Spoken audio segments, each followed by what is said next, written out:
মানুষকে হেদায়েত করতে পারবে, এই ক্ষমতা, এই পাওয়ার কোরআনের মধ্যে আছে। কিন্তু আমাকে এবং আপনাকে বুঝে কোরআন পড়তে হবে। বুঝে কয়জন? বুঝে কোরআন পড়তে হবে। বুঝে কয়জন? আল্লাহ বলছে, কোরআনকে যদি পাহাড়ের উপর অবতীর্ণ করতাম, পাহাড় বিদীর্ণ হয়ে যেত, চূর্ণ বিচূর্ণ হয়ে যেত। কোরআন এত দামি জিনিস, এত ভারী জিনিস, কিন্তু মানুষের কোরআন বুঝার মতো ক্ষমতা নাই। আপনি যদি কোরআন বুঝে পড়েন, আপনার চোখ দিয়ে পানি ঝরবেই ঝরবে, আপনার অন্তর ঠান্ডা হবেই হবে, কিন্তু বুঝার ক্ষমতা তো আমাদের নাই। এই জন্য ইবনে তাইমিয়া রাহিমাহুল্লাহ বলেছেন, প্রত্যেক মুসলমানের উপর কোরআন শিখা ফরজ। আলিফ বা তাসা বানান করে পড়তে পারা ফরজ জি না, কোরআন বুঝতে পারার মতো আরবি শিক্ষা করা প্রত্যেক মুসলমানের উপর ফরজ। ইবনে তাইমিয়া রাহিমাহুল্লাহর ফতোয়া।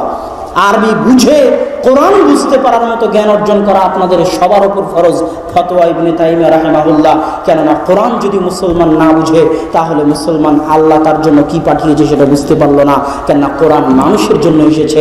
মানুষ যদি মনে করে কোরআন শুধু মুহাম্মদ সাল্লাল্লাহু আলাইহি ওয়াসাল্লামের, তাহলে ভুল হবে। হুদাল লিন-নাস প্রত্যেক মানুষের কাছে এসেছে।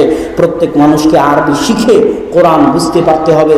কোরআন পড়লে সময় বরকত হবেই হবে, সময় বরকত হবেই হবে ইনশাআল্লাহ।